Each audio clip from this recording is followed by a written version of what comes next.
ओम शांति। आज है 18 जनवरी 2026। बाप दादा के पुण्य स्मृति दिवस पे हम सबको बाप दादा का यूं ही हाथ साथ सदा मिलता रहे। बाप दादा कहते हैं, मीठे बच्चे, ज्ञान रत्नों से झोली भरकर दान भी करना है। जितना दूसरों को रास्ता बताएंगे उतना आशीर्वाद मिलेगी। ओम शांति।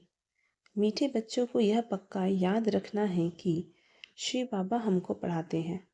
शिव बाबा पतित पावन भी हैं, सदगति दाता भी हैं। सदगति माना स्वर्ग की राजाई देते हैं। बाबा कितना मीठा है, कितना प्यार से बच्चों को बैठ पढ़ाते हैं। बाप दादा द्वारा हमको पढ़ाते हैं। बाबा कितना मीठा है, कितना प्यार करते हैं। कोई तकलीफ नहीं देते, सिर्फ कहते हैं मुझे याद करो और चक्र को याद करो। बाप की याद में दिल एकदम ठहर जाना चाहिए, शीतल हो जानी चाहिए। एक बाप की ही याद सतानी चाहिए, क्योंकि बाप से वर्षा कितना भारी मिलता है। अपने को देखना चाहिए हमारा बाप के साथ कितना लव है, कहाँ तक हमारे में दैवी गुण है। क्योंकि तुम बच्चे अब कांटों से फूल बने हो। जितना जितना योग में रहेंगे उतना कांटों से फूल सत्व प्रधान बनते जाएंगे। फूल बन गए फिर यहाँ रह नहीं सकेंगे। फूलों का बगीचा ही स्वर्ग है। जो बहुत कांटों को फूल बनाते हैं उन्हें ही सच्चा खुशबूदार फूल कहेंगे। वह कभी किसी को कांटा नहीं लगाएंगे। क्रोध भी बड़ा कांटा है, बहुतों को दुख देते हैं। अभी तुम बच्चे कांटों की दुनिया से किनारे पर आ गए हो। तुम हो संगम पर। जैसे माली फूलों को अलग पाट बर्तन में निकाल कर रखते हैं, वैसे ही तुम फूलों को भी अब संगम युगी पॉट में अलग रखा हुआ है। फिर तुम फूल स्वर्ग में चले जाएंगे, कलयुगी कांटे भस्म हो जाएंगे। मीठे बच्चे जानते हैं, पारलौकिक बाप से हमको अविनाशी वर्षा मिलता है। जो सच्चे सच्चे बच्चे हैं, जिनका बाप दादा से पूरा लव है, उनको बड़ी खुशी होगी। हम विश्व का मालिक बनते हैं। हाँ, पुरुषार्थ से ही विश्व का मालिक बना जाता है, सिर्फ कहने से नहीं। जो अनन्य बच्चे हैं उनको को सदैव यह याद रहेगा कि हम अपने लिए फिर से वही सूर्यवंशी चंद्रवंशी राजधानी स्थापना कर रहे हैं। बाप कहते हैं, मीठे बच्चे, जितना तुम बहुतों का कल्याण करेंगे उतना तुमको ही उजरू मिलेगा। बहुतों का रास्ता बताएंगे तो बहुतों की आशीर्वाद मिलेगी। ज्ञान रत्नों से झोली भरकर फिर दान करना है। ज्ञान सागर तुमको रत्नों की थालियाँ भर भर कर देते हैं। उन रत्नों का जो दान करते हैं वही सबको प्यारे लगते हैं। बच्चों के अंदर में कितनी खुशी होनी चाहिए। सेंसिबल बच्चे जो होंगे वह ही कहेंगे, हम बाबा से पूरा ही वर्षा लेंगे, एकदम चटक पड़ेंगे। बाप से बहुत लव रहेगा, क्योंकि जानते हैं प्राण देने वाला बाप मिला है। नॉलेज का वरदान ऐसा देते हैं जिससे हम क्या से क्या बन जाते हैं। इंसॉल्वेंट से सॉल्वेंट बन जाते हैं। इतना भंडारा भरपूर कर देते हैं। जितना बाप को याद करेंगे उतना लव रहेगा, कशिश होगी। सुई साफ होती है तो चमक चुंबक तरफ खींच जाती है ना। बाप की याद से कट निकल जाती है। एक बाप के सिवाय और कोई याद ना आए। बाप समझाते हैं, मीठे बच्चे, अब गफलत मत करो। स्वदर्शन चक्रधारी बनो, लाइट हाउस बनो। स्वदर्शन चक्रधारी बनने की प्रैक्टिस अच्छी ही हो जाएगी तो फिर तुम जैसे ज्ञान का सागर हो जाएंगे। जैसे स्टूडेंट पढ़कर टीचर बन जाते हैं ना, तुम्हारा धंधा ही यह है। सबको स्वदर्शन चक्रधारी बनाओ, तब भी चक्रवर्ती राजा रानी बनेंगे। इसलिए बाबा सदैव बच्चों से पूछते हैं, स्वदर्शन चक्रधारी हो बैठे हो? आप भी स्वदर्शन चक्रधारी है ना? बाप आए हैं तुम मीठे बच्चों को वापस ले जाने। तुम बच्चों बिगर हमको भी जैसे बेआरामी होती है। जब समय होता है तो बेआरामी हो जाती है। बस अभी हम जाऊं। बच्चे बहुत पुकारते हैं, बहुत दुखी हैं, तरस पड़ता है। अब तुम बच्चों को चलना है घर, फिर वहाँ से तुम आप ही चले जाएंगे सुखधाम। वहाँ मैं तुम्हारा साथी नहीं बनूंगा। अपनी अवस्था अनुसार तुम्हारी आत्मा चली जाएगी। जितना तुम बच्चे बाप की याद में रहेंगे, उतना दूसरों को समझाने का अवसर होगा। तुम्हारा बोलना जास्ती नहीं होना चाहिए। आत्म अभिमानी हूँ, थोड़ा भी समझाएंगे तो तीर लगेगा। बाप कहते हैं, बच्चे बीती सो बीती, अब पहले अपने को सुधारो। खुद याद करेंगे नहीं, दूसरों को कहते रहेंगे, यह ठगी न चल सके। अंदर दिल ज़रूर खाली होगी। बाप के साथ पूरा लव नहीं है तो श्रीमत पर चलते नहीं है। बेहद के बाप जैसी शिक्षा तो और कोई दे ना सके। बाप कहते हैं, मीठे बच्चे, इस पुरानी दुनिया को अब भूल जाओ। पिछाड़ी में तो यह सब भूल ही जाना है। बुद्धि लग जाती है अपने शांति धाम और सुख धाम में। बाप को याद करते करते बाप को पास चले जाना। पतित आत्मा को जा न सके, वह है ही पावन आत्माओं का घर। यह शरीर 5 तत्वों से बना हुआ है, तो 5 तत्व यहाँ रहने के लिए खींचते हैं, क्योंकि आत्मा ने यह जैसे प्रॉपर्टी ली हुई है, इसलिए शरीर में ममत्व हो गया है। अब इनसे ममत्व निकल जाना है अपने घर। वहाँ तो यह 5 तत्व है नहीं। सतयुग में भी शरीर योग बल से बनता है। सतो प्रधान प्रकृति होती है, इसलिए खींचती नहीं, दुख नहीं होता। यह बड़ी महीन बातें हैं समझने की। यहाँ 5 तत्वों का बल आत्मा को खींचता है, इसलिए शरीर छोड़ने की दिल नहीं होती है। नहीं तो इसमें और ही सुख होना चाहिए। पावन बन शरीर ऐसे छोड़ेंगे जैसे मक्खन से बाल। तो शरीर से सब चीज़ों से ममत्व एकदम मिट देना है। इससे हमारा कोई कनेक्शन नहीं। बस हम जाते हैं बाबा के पास। इस दुनिया से अपना बैगेज तैयार कर पहले ही भेज दिया है। साथ में तो चल ना सके। बाकी आत्माओं को जाना है, शरीर को भी यहाँ छोड़ देना है। बाबा ने नए शरीर का साक्षात्कार करा दिया है। हीरे जवाहरों के महल मिल जाएंगे। ऐसे सुखधाम में जाने के लिए कितनी मेहनत करनी चाहिए, थकना नहीं चाहिए। दिन रात बहुत कमाई करनी है। इसलिए बाबा कहते हैं, नींद को जीतने वाले बच्चे मामेकम याद करो और विचार सागर मंथन करो। ड्रामा के राज को बुद्धि में रखने से बुद्धि एकदम शीतल हो जाती है। जो महारथी बच्चे होंगे वह कब हिलेंगे नहीं। श्री बाबा को याद करेंगे तो वह संभाल भी करेंगे। तुम बच्चों को दुख से छुड़ाकर शांति का दान देते हैं। तुमको भी शांति का दान देना है।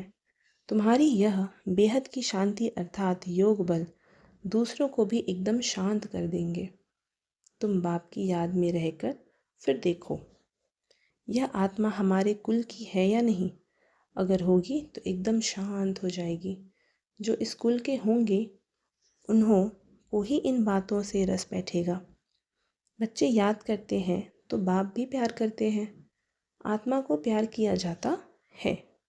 यह भी जानते हैं जिन्होंने बहुत भक्ति की है वह ही जास्ती पढ़ेंगे। उनके चेहरे से मालूम पड़ता जाएगा कि बाप में कितना लव है। आत्मा बाप को देखती है। बाप हम आत्माओं को पढ़ा रहे हैं। बाप भी समझते हैं हम इतनी छोटी बिंदी आत्मा को पढ़ाता हूँ। आगे चल तुम्हारी यह अवस्था हो जाएगी। समझेंगे हम भाई भाई को पढ़ाते हैं। शक्ल बहन की होती भी दृष्टि आत्मा तरफ जाए, शरीर पर दृष्टि बिल्कुल ना जाए। इसमें बड़ी मेहनत है, यह बड़ी महीन बातें हैं, बड़ी ऊंच पढ़ाई है। वजन करो तो इस पढ़ाई का तरफ बहुत भारी हो जाएगा। अच्छा, मीठे मीठे सिकी लधी बच्चों प्रति बाप दादा का याद प्यार और गुड मॉर्निंग। रूहानी बाप की रूहानी बच्चों को नमस्ते, और हम रूहानी बच्चों की रूहानी माता पिता बाप दादा को याद प्यार और गुड मॉर्निंग। अव्यक्त महावाक्य। महावीर बच्चों के संगठन की विशेषता। एक रस एकटिक स्थिति। महावीर अर्थात विशेष आत्मा। ऐसे महावीर विशेष आत्माओं के संगठन की विशेषता वर्तमान समय यही होनी चाहिए जो एक ही समय सबकी एक रस एकटिक स्थिति हो, अर्थात जितना समय जिस स्थिति में ठहरना चाहे उतना समय उस स्थिति में संगठित रूप में स्थित हो जाए। संगठित रूप में सबके संकल्प रूपी अंगुली एक हो। जब एक संगठन की यह प्रैक्टिस नहीं है तब तक सिद्धि नहीं होगी। संगठन में अभी ऑर्डर हो कि 5 मिनट के लिए व्यर्थ संकल्प बिल्कुल समाप्त कर बीज रूप पावरफुल स्थिति में एक रस स्थित हो जाओ, तो ऐसा अभ्यास है। ऐसे नहीं कोई मनन करने की स्थिति में हो, कोई रूह विहीन कर रहा हो और कोई अव्यक्त स्थिति में हो।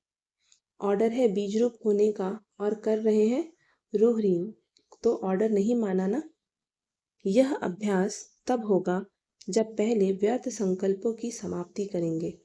हलचल होती ही व्यर्थ संकल्पों की है। इन व्यर्थ संकल्पों की समाप्ति के लिए अपने संगठन को शक्तिशाली व एक मत बनाने के लिए कौन सी शक्ति चाहिए? इसके लिए एक तो फेथ विश्वास, दूसरा समने की शक्ति चाहिए। संगठन को जोड़ने का धागा है फेथ। किसी ने जो कुछ किया, मानो राग भी किया, लेकिन संगठन प्रमाण व अपने संस्कारों प्रमाण व समय प्रमाण उसने जो किया उसका भी जरूर कोई भावार्थ होगा। संगठित रूप में जहाँ सर्विस है वहाँ उसके संस्कारों को भी रहम दिल की दृष्टि से देखते हुए संस्कारों को सामने ना रख, इसमें भी कोई कल्याण होगा। इसको साथ मिलाकर चलने में ही कल्याण है। ऐसा फेथ जब संगठन में एक दूसरे के प्रति हो तब ही सफलता हो सकती है। पहले से ही व्यर्थ संकल्प नहीं चलाने चाहिए। जैसे कोई अपनी गलती को महसूस भी करते हैं लेकिन उसको कभी फैलाएंगे नहीं, बल्कि उसे समाएंगे। दूसरा उसको फैलाएगा तो भी बुरा लगेगा। इसी प्रकार दूसरे की गलती को भी अपनी गलती समझ फैलाना नहीं चाहिए। व्यर्थ संकल्प नहीं चलाने चाहिए, बल्कि उन्हें भी समा देना चाहिए। इतना एक दो में फेथ हो। स्नेह की शक्ति से ठीक कर देना चाहिए। जैसे लौकिक रीति भी घर की बात बाहर नहीं करते हैं, नहीं तो इससे घर को ही नुकसान होता है। तो संगठन में साथी ने जो कुछ भी किया उसमें जरूर रहस्य होगा। यदि उसने राग भी किया तो भी उसको परिवर्तन कर देना चाहिए। बाबा कहते हैं यह दोनों प्रकार के फेथ रखकर एक दूसरे के संपर्क में चलने से संगठन की सफलता हो सकती है। इसमें समाने की शक्ति ज्यादा चाहिए। व्यर्थ संकल्पों को समाना है। बीते हुए संस्कारों को कभी भी वर्तमान समय में मिलान नहीं करो, अर्थात पास्ट को प्रेजेंट नहीं करो। जब पास्ट को प्रेजेंट में मिलाते हो तभी संकल्पों की क्यू लंबी हो जाती है, और जब तक यह व्यर्थ संकल्पों की क्यू है तब तक संगठित रूप में एक रस स्थिति हो नहीं सकती। दूसरों की गलती सो अपनी गलती समझना, यह है संगठन को मजबूत करना। यह तब होगा जब एक दूसरे में फेथ होगा। परिवर्तन करने का फेथ या कल्याण करने का फेथ, इसमें समाने की शक्ति जरूर चाहिए। देखा और सुना उसको बिल्कुल समाकर वहीं आत्मिक दृष्टि और कल्याण की भावना रहे। जब अज्ञानियों के लिए कहते हो आप कार्यों पर कार्य करना है, तो संगठन में भी एक दूसरे के प्रति रहम की भावना रहे। अभी रहम की भावना कम रहती है क्योंकि आत्मिक स्थिति का अभ्यास कम है। बाबा कहते हैं ऐसा पावरफुल संगठन होने से ही सिद्धि होगी। अभी आप सिद्धि का आवाहन करते हो, लेकिन फिर आपके आगे सिद्धि स्वयं झुकेगी। जैसे सतयुग में प्रकृति दासी बन जाती है, वैसे सिद्धि आपके सामने स्वयं झुकेगी। सिद्धि आप लोगों का आवाहन करेगी। जब श्रेष्ठ नॉलेज है, स्टेज भी पावरफुल है, तो सिद्धि क्या बड़ी बात है। सदाकाल एक रस स्थिति में रहने वालों को सिद्धि प्राप्त ना हो, यह तो हो नहीं सकता। लेकिन इसके लिए संगठन की शक्ति चाहिए। एक ने कुछ बोला, दूसरे ने स्वीकार किया। सामना करने की शक्ति ब्राह्मण परिवार के आगे यूज नहीं करनी है, जो माया के आगे यूज करनी है। परिवार से सामना करने की शक्ति यूज करने से संगठन पावरफुल नहीं होता। कोई भी बात नहीं उलझती तो भी एक दूसरे को सत्कार करना चाहिए। उस समय किसी के संकल्प व बोल को कट नहीं करना चाहिए।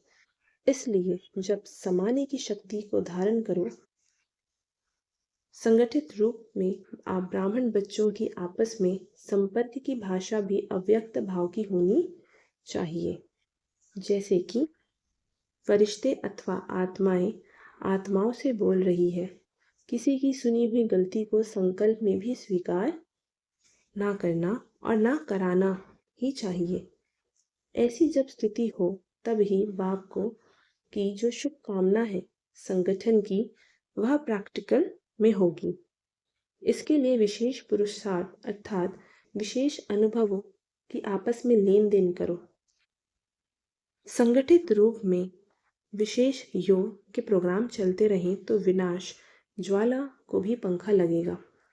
योग अग्नि से विनाश की अग्नि जलेगी। अच्छा, ओम शांति। वरदान। व्यक्त में रहते अव्यक्त फरिश्ते रूप का साक्षात्कार कराने वाले सफेद वस्त्रधारी और सफेद लाइटधारी भव।